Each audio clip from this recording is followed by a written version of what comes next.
Hola a todos. En este vídeo, como os decía, lo que quiero es dar un enfoque diferente a este apartado de regulación de osmolaridad y volumen, sobre todo porque en ocasiones es complicado y yo creo que en ocasiones bueno, pues he visto que hacen falta tutorías para reincidir sobre esto, entonces voy a darle un enfoque diferente al enfoque que ya le he dado en el vídeo anterior, ¿vale? Ya sabéis que hay un vídeo sobre regulación de osmolaridad y volumen y que ese vídeo se basa básicamente en discutir o explicar este cuadro, ¿vale?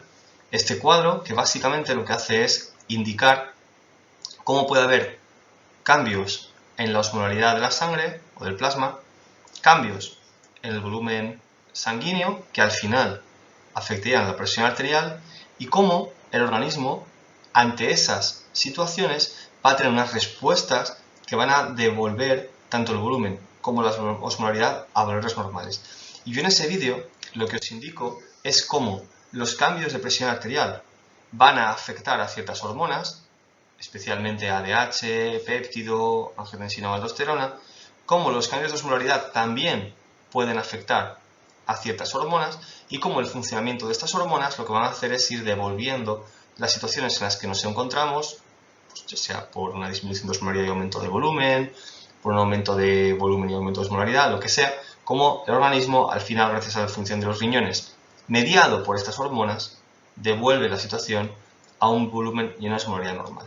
Sin embargo, a pesar de que existe ese vídeo, creo que en ocasiones no queda del todo claro cómo enfrentarse a estas preguntas. Entonces, lo que he decidido es, aunque sea aquí con el PowerPoint, meter una serie de diapositivas y hacer algunos esquemas de los que en ocasiones he visto que en tutorías funciona bien.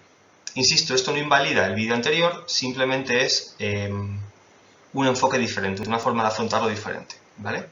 Entonces, ¿qué situación tenemos? ¿Vale? El problema que tenemos, voy a pintar en negro, es, por ejemplo, qué sucede cuando añadimos voy a poner aquí, una solución hipotónica. ¿De acuerdo? Supongamos que yo pregunto en un examen o en una pregunta, lo que sea, qué sucede cuando yo añado una solución hipotónica. Y luego, pues pregunto que qué pasa con la excreción de sodio, con la excreción de agua, con la reabsorción, con alguno de esos procesos. ¿De acuerdo? Entonces, si yo añado solución hipotónica, según lo que vemos al principio de ese tema, del tema 5, ¿vale? Yo voy a tener, por un lado, un aumento del volumen, ¿sí? Y a la vez voy a tener una disminución de la osmolaridad. ¿Qué es lo que os resulta complicado normalmente? Pues que vosotros, y aquí creo que esto es la principal discusión entre el por qué y el para qué, vosotros, o muchos de vosotros, bueno, todos, hacéis un razonamiento basado en si el organismo quiere devolver esto a la normalidad, ¿vale? Esto es el aumento de volumen y la bajada de osmolaridad, pues entonces tiene que actuar contra ello. ¿Cómo puedo regular el aumento de volumen? Pues si ha aumentado el volumen, tendré que aumentar la excreción de sodio, ¿vale? Y si ha disminuido la osmolaridad, perdón, he puesto ahí sodio y no, quería decir agua, ¿vale? Si aumenta el volumen, pues tendré que aumentar la excreción de agua, ¿vale? Pero ¿qué pasa si ha bajado la osmolaridad? Pues si ha bajado la osmolaridad, muchos decís, bueno, si tengo menos osmolaridad, puedo conseguir que aumente la osmolaridad si yo aumento la reabsorción de sodio, ¿de acuerdo? Si yo reabsorbo más sodio, pues conseguiré que la osmolaridad vuelva a subir, ¿de acuerdo? ¿Cuál es el problema? El problema es que cuando yo te digo justifica tu respuesta, lo justificáis todo en base a estos dos puntos finales, ¿sí? Entonces, vosotros sabéis que las hormonas, porque eso os lo estudiáis muy bien, que las hormonas que regulan tanto la excreción de sodio como la de agua, perdón, sí, o sea, que regulan la absorción de sodio y la absorción de agua, son fundamentalmente la angiotensina 2, la aldosterona, la ADH y el péptido natriurético auricular, ¿sí? ¿Por qué? Pues porque sabéis, y esto viene al final del tema 3, por ejemplo, que la angiotensina 2 va a promover un aumento de la reabsorción de sodio y de agua, de las dos cosas, porque como actúa en el túbulo proximal la reabsorción es isosmótica, entonces siempre que cojo sodio cojo agua. En cambio, la aldosterona, que no actúa en el proximal, sino que actúa en el túbulo distal o en el túbulo colector, lo que va a hacer es aumentar la reabsorción de sodio. Ya sabéis que en este tipo de túbulos, en la nefrona distal, yo tengo una regulación independiente del sodio, o más o menos independiente, del sodio y del agua. La ADH, ¿qué es lo que va a hacer? Estimular la reabsorción de agua, también actuando en la nefrona distal. Y por último, el péptido antibiótico lo que va a hacer es inhibir esta reabsorción de sodio y de agua. Vale. Conclusión, si yo necesito que haya más excreción de sodio, ¿de acuerdo? Más excreción de agua, pues entonces tendré menos ADH. Si yo necesito reabsorber más sodio, pues tendré más angiotensina 2, más aldosterona y menos péptido.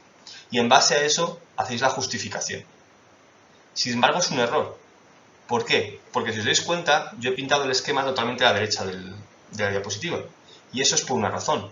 Y es que la angiotensina 2 no está para reabsorber sodio y agua. La angiotensina 2 se secreta, o se sintetiza, mejor dicho, en respuesta a una serie de estímulos. ¿Y cuáles van a ser esos estímulos? Pues, en el caso de la angiotensina 2, tengo sobre todo dos estímulos. Por un lado, el sistema nervioso simpático. Y por otro lado, el hecho de que llegue poco cloruro sódico a la mácula densa. Estos van a ser los dos estímulos fundamentales de la angiotensina 2. ¿Cuándo tengo poco cloruro sódico en la mácula densa? Cuando la tasa de filtración glomerular disminuye, o sea, cuando filtro menos. ¿Y cuándo filtro menos? Sobre todo cuando baja la presión arterial, que me va a producir un menor filtrado y también me va a activar el sistema nervioso simpático. Y luego todo este proceso, ¿vale?, es lo que conocemos como feedback. Aquí quiero poner feedback, ¿vale?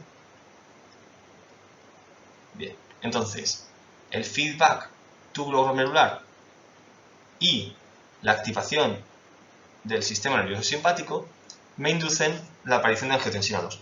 La angiotensina 2 es el principal inductor de la aldosterona, ¿vale?, junto con los niveles de potasio. Como veréis en el tema 6, cambios en la concentración de potasio también me cambian la aldosterona, ¿vale? Voy a añadir aquí, en otro colorcillo, un verde más claro quizá, que los cambios de osmolaridad pueden regular estos cambios, ¿vale? Estos efectos van a estar regulados por cambios de osmolaridad. El efecto de la osmolaridad sobre la aldosterona, aunque figuraba en ese vídeo del cuadro, quizás es un poco lío, ¿vale?, son mucho menos importantes que los cambios de angiotensina 2 o de potasio, ¿vale? Bueno, osmolaridad ahí. La ADH, vuelvo al verde normal. La ADH, ¿de qué va a depender? Pues la ADH, por un lado, también depende del sistema nervioso simpático, que depende de la bajada de presión arterial, y por otro lado, va a depender de cambios en la osmolaridad. Aquí sí, ¿vale?, lo pongo en verde grande porque cambios en la osmolaridad me van a afectar mucho a la ADH. Y finalmente, el péptido antibiótico auricular, ¿de qué depende? Pues depende sobre todo del mayor estiramiento de las aurículas, que dependen de un aumento de retorno venoso, que al final depende de un aumento de volumen. ¿Sí? Bueno, ahora ya tengo el cuadro completo. ¿Por qué tengo el cuadro completo? Porque si os dais cuenta, en este punto, ¿vale?, ya tengo no solamente qué hormonas funcionan, angiotensina 2, aldosterona, ADH o péptido, ni qué efectos van a tener sobre el organismo, sobre el riñón, sino también en qué situaciones van a aparecer. ¿De acuerdo? Y entonces, la parte importantísima, la parte clave, es que el razonamiento, cuando queréis responder a cualquier pregunta de este estilo, tiene que ser en este sentido. siempre tengo que hacer el razonamiento de izquierda a derecha. Dicho de otra forma, si alguien se quiere aprender de memoria cómo responder a preguntas de este estilo, no sirve de nada que os aprendéis el cuadro. Sirve de mucho más que entendáis, o si intentéis aprender, un esquema de este estilo. ¿Por qué? Porque volvamos a la situación anterior. ¿De acuerdo? Supongamos que yo tengo una solución hipotónica en la cual tengo un aumento de volumen y una bajada de osmolaridad. ¿Vale? Como tengo un aumento de volumen, tengo más presión arterial. Si tengo más presión arterial, no actúa sobre la angiotensina 2, sino que baja la angiotensina 2. Baja la angiotensina 2, baja la aldosterona, baja la ADH y como tengo más volumen, sube el péptido. Si bajan estas tres hormonas y sube el péptido, no voy a reabsorber más sodio. Voy a inhibir la reabsorción de sodio porque tengo menos angiotensina 2, menos aldosterona y más péptido. Luego la reabsorción de sodio disminuye. Todo por culpa del aumento de volumen. Porque si os dais cuenta, la osmolaridad solamente actúa regulando la ADH de forma muy potente. ¿Vale? Entonces, siempre que yo tenga cambios que impliquen modificaciones de volumen y o de osmolaridad, tenéis que daros cuenta de que los cambios de osmolaridad solamente actúan aquí regulando la ADH. ¿Vale? Sin embargo, los cambios de volumen, no sé qué color coger ya, está azul clarito creo. Los cambios de volumen, ¿vale? Participan regulando todas las demás hormonas, angiotensina 2, aldosterona y péptido. Dicho de otra forma, el volumen se va a regular fundamentalmente a través de cambios en la reabsorción de sodio. Y la osmolaridad, en cambio,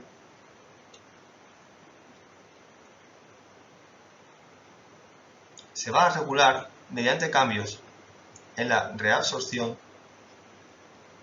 de agua. Y esto, en el fondo, es muy antiintuitivo. ¿Por qué es antiintuitivo? Pues porque normalmente lo que uno espera es que la osmolaridad se pueda regular por los solutos. Pero el riñón lo que hace es regular la osmolaridad de la sangre de nuestro cuerpo por cambios en el volumen de agua, en el disolvente. ¿Vale? Una cosa que nunca tenéis en cuenta es que el riñón es capaz de jugar con los solutos y con el disolvente. Y que la osmolaridad de una solución es la relación entre solutos y solvente. ¿Vale? Entonces, el riñón puede jugar aumentando los solutos o disminuyendo los solutos, aumentando el volumen o disminuyendo el volumen. Puede jugar con las dos cosas. En el caso de la solución hipotónica, aunque yo baje los solutos que tengo en el organismo, si bajo todavía más el volumen total, pierdo volumen y gano osmolaridad, porque tengo los mismos solutos o incluso un poco menos en muchísimo menos solvente. ¿Vale?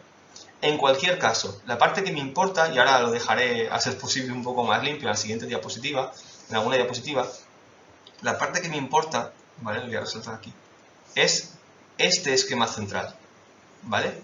Y es, no solamente tenéis que saberos qué son estas hormonas y lo que hace cada hormona para entender el cuadro final, sino que es importante entender cuándo y en qué circunstancias van a aparecer las hormonas. De tal forma que cuando se os plantee una situación como la solución hipotónica o como cualquier otra, cuando sepáis si aumenta el volumen o baja la osmolaridad, con esto podréis saber qué hormonas hay y qué hormonas no hay. Y cuando haya una hormona, pues hará su función. Y cuando no la haya, pues no se llevará a cabo esa función. ¿Vale? No podéis pensar que el organismo sabe si necesita excretar o reabsorber sodio o agua, sino que va a venir determinado por las hormonas que tienen unos disparaderos, o sea, una situación en la cual aumentan o disminuyen, ¿vale? Espero que con el vídeo se entienda y lo que voy a hacer ahora es intentar, bueno, aclarar un poco esta diapositiva e incorporarla a la presentación, ¿de acuerdo? Bueno, cualquier duda ya sabéis que lo podemos discutir en clase. Un saludo.